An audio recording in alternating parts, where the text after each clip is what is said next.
We have seen Shedeur Sanders take second-team reps before, but today, interestingly, at least during one move-the-ball period, and it was really one of the first move-the-ball periods that we've seen, the Browns actually had Shedeur Sanders go ahead of Dillon Gabriel. Yeah, I think so. I think he's earned it, and I think we've all seen that. He's done a really, really nice job with all of the things that the Browns have given him to do so far. Big news out of Cleveland. Things have taken quite a turn. Mary Kay Cabot, who used to be one of Shedeur Sanders' biggest critics, is now giving him credit where it's due. She recently shared that Shedeur has officially moved up to take first-team reps at training camp, ahead of Dillon. According to Cabot, Shedeur didn't just land the spot, he genuinely earned it, showing real improvement and skill. This is a big shift in how Shedeur is being talked about, and it really speaks to his hard work and focus. Cabot now says he's no longer just a rookie backup, he's a real contender for the starting QB job. Head coach Kevin Stefanski has reportedly approved Shedeur for those first-team reps, which are expected to start next month. It's a big step forward, and a clear sign that Shedeur is ready to compete at the top level. As we get closer to the season,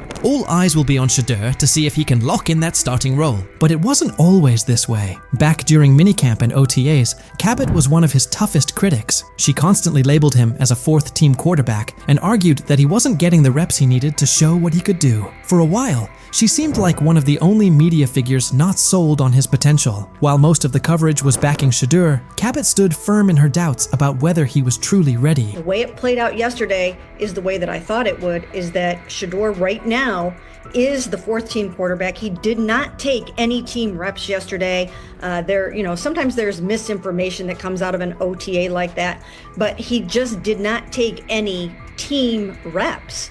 And not just that he wasn't the second guy or the first guy, he didn't take any 11-on-11s yesterday. At one point, Mary Kay Cabot even claimed that Cleveland wasn't setting up Shedeur Sanders to compete for the starting role. In her view, Shedeur wasn't in line to start any preseason games, at least not yet. While he was holding it down with the fourth-team offense, Cabot highlighted that he wasn't being prepped the same way as Dillon Gabriel or the more experienced Kenny Pickett. According to her, the coaching staff hadn't given Shedeur the go-ahead to practice with the first-team unit, leaving a lot of people wondering what his actual role on the team would be. At that stage, it was obvious Shedeur still had a lot to prove. When Cabot was pushing the idea that Shedeur was stuck as the fourth-string QB, plenty of people pushed back, and Kimberly A wasn't having it. When she was asked whether Shedeur had been buried on the depth chart, she didn't hesitate. Kimberly shut the notion down completely. She said flat out that there was no way you could seriously put him in that spot. Anyone who thought Shedeur was being overlooked, she said, was just getting it wrong. According to Kimberly, it wasn't just unlikely, it was straight up inaccurate to say he wasn't being noticed. His skill,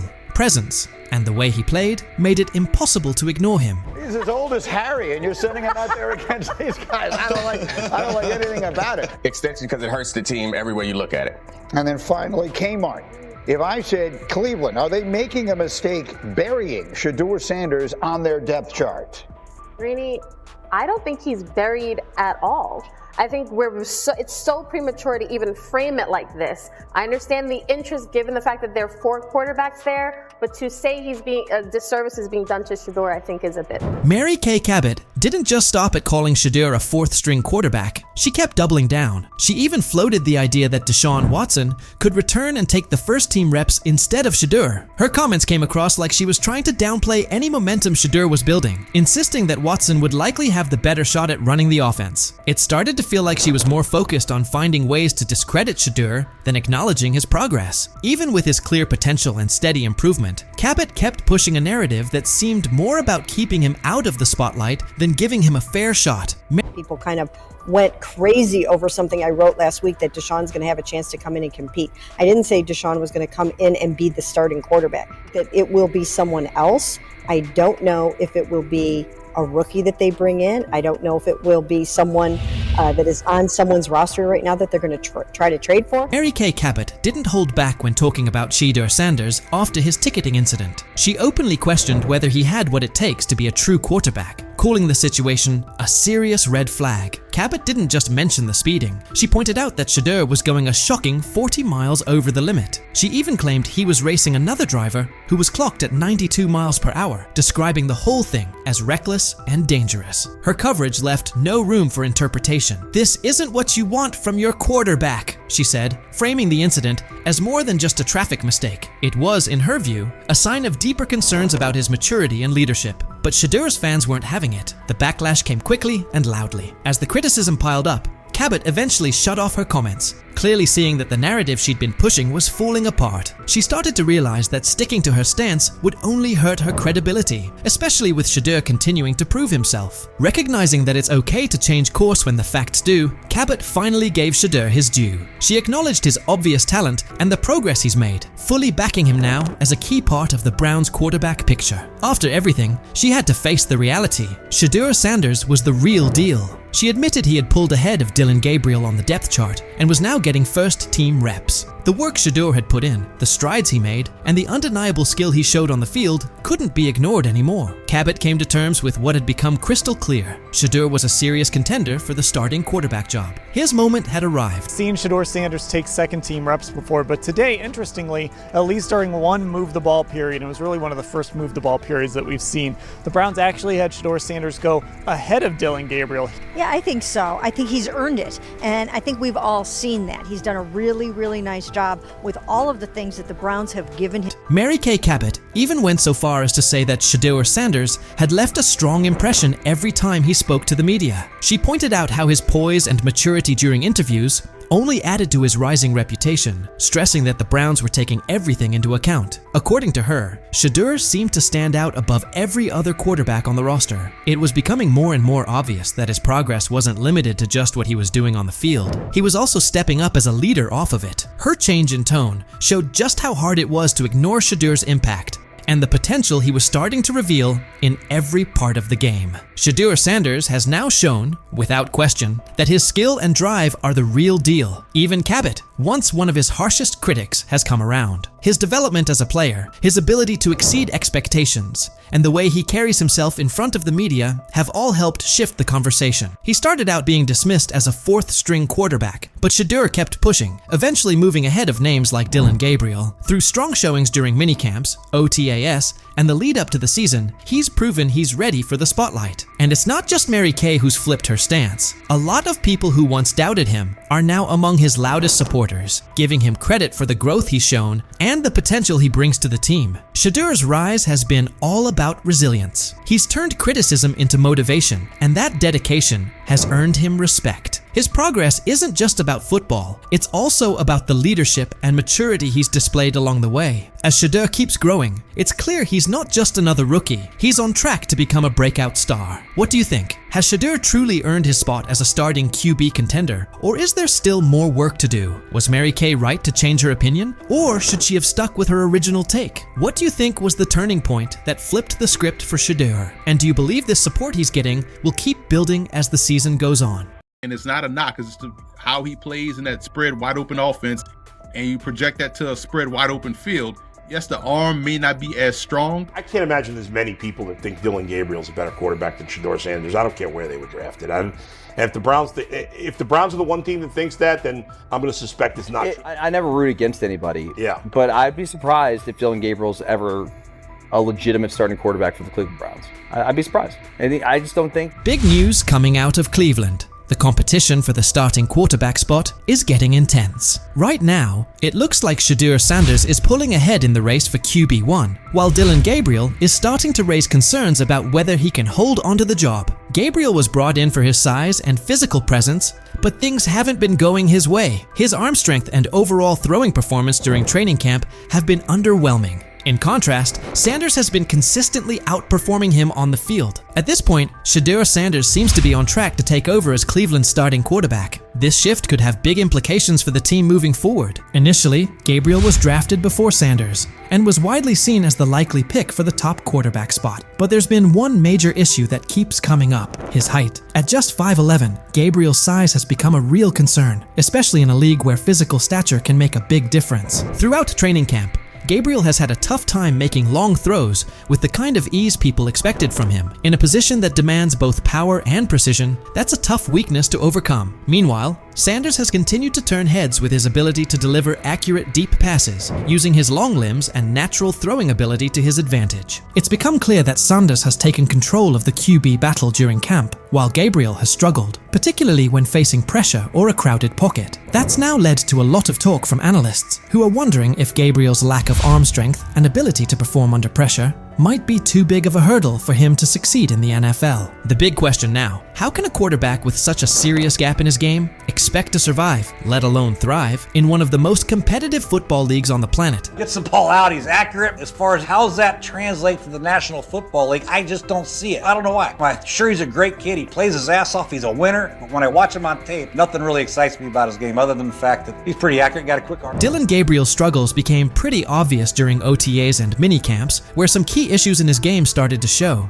One particular rep stood out. He looked noticeably worried about defensive linemen swatting down his passes at the line of scrimmage. That concern led him to start releasing the ball a bit higher than usual, and it threw things off. Some of his passes ended up sailing over his receivers' heads, while others got tipped right at the line. It's definitely something he'll need to work on if he wants to seriously compete at the pro level. Dillon Gabriel raises a lot of eyebrows of concern. As you guys know, he had a ball batted down today, and it turned into an interception, pick 6. And you guys can see right here, this was a cause of concern coming into the draft when it pertained to Dillon Gabriel, is how, his smaller frame. You guys seen it with the Johnny Manziels. Just kind of those guys, the smaller frames, getting balls batted down to the line, and ultimately turns into interceptions. That being said, both Dillon Gabriel and Shedeur Sanders have things they need to work on. Neither of them is flawless, and the quarterback competition is still very much alive. Sanders has shown more consistency throughout camp, but nothing is set in stone just yet. Both quarterbacks are still in the running, and the battle is only getting more intense. While Gabriel was having his share of mistakes,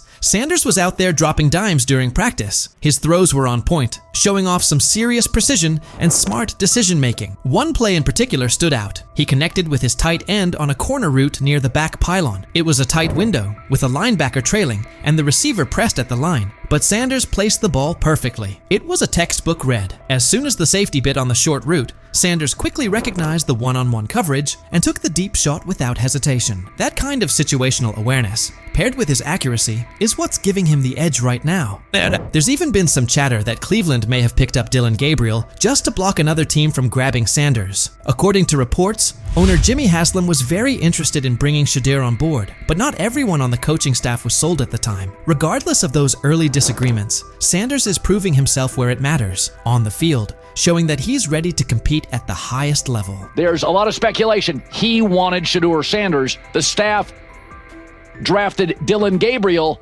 Oregon, 2 rounds earlier.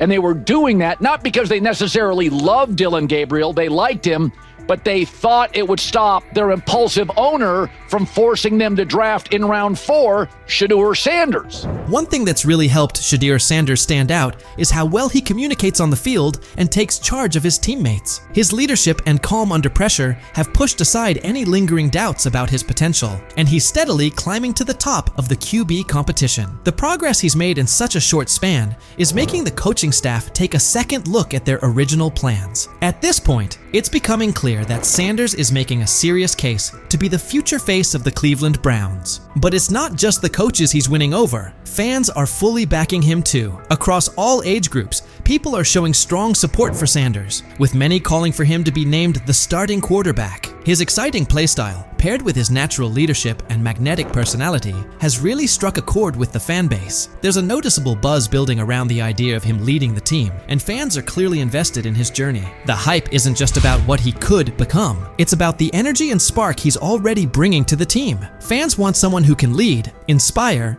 and get results. And right now, Sanders looks like that guy. Even veteran quarterback Joe Flacco had high praise for him, saying Sanders puts a smile on his face, not just because of how he plays, but because of the positive vibe he brings to the locker room. It's obvious that Sanders is leaving a strong impression on everyone, from coaches and analysts to his teammates. I don't know if it has an impact on much, but Shedeur's been great. I mean, he's a lot of fun to be around in those meeting rooms, and I think so far there's been, at least once in the meeting room that he's made me crack a smile, and that's what it's all about. He's a young guy trying to learn some football and come out here and practice well and do those things. And like I said, he's been a lot of fun. I mean, he's come up to me and. As the quarterback race in Cleveland picks up steam, it's becoming more obvious that Dillon Gabriel is slipping out of serious contention for the starting role. He came into camp with high hopes, thanks in large part to his size and athleticism, but his recent showings have raised some red flags. Gabriel's inconsistency with deep throws, especially when under pressure, has exposed a major weakness that's tough to ignore. Even with his solid build and physical tools, Gabriel just hasn't shown the kind of arm strength and accuracy needed to compete at the NFL level. His inability to stay composed and deliver under pressure has only fueled more concern about whether he can really hold his own in this league. Meanwhile, Shedeur Sanders is quickly climbing the depth chart, not just because of his standout play, but also due to his physical strength and mental grit. Sanders has been throwing with confidence and precision, even under duress, and he's consistently making smart reads when it counts. His accuracy and decision-making have really popped during training camp. What's more impressive is Sanders' commitment. Even without getting most of the first-team reps, he stayed locked in and kept a disciplined approach. That work ethic, paired with his upbeat personality and leadership qualities, has earned him the respect of both his coaches and teammates. He's become a favorite among the fans, not just for what he's doing on the field, but for the energy he brings to the team overall. With Gabriel continuing to struggle, Sanders is clearly setting himself apart, not only with performance, but with presence. So now the question goes out to Browns fans. With Gabriel trying to find his footing, and Sanders making a strong push with solid play and leadership, who do you see taking over as QB1? Are you holding out hope that Gabriel bounces back? Or do you think Sanders is the obvious choice to lead this team into the future? Let us know what you think and who you're backing.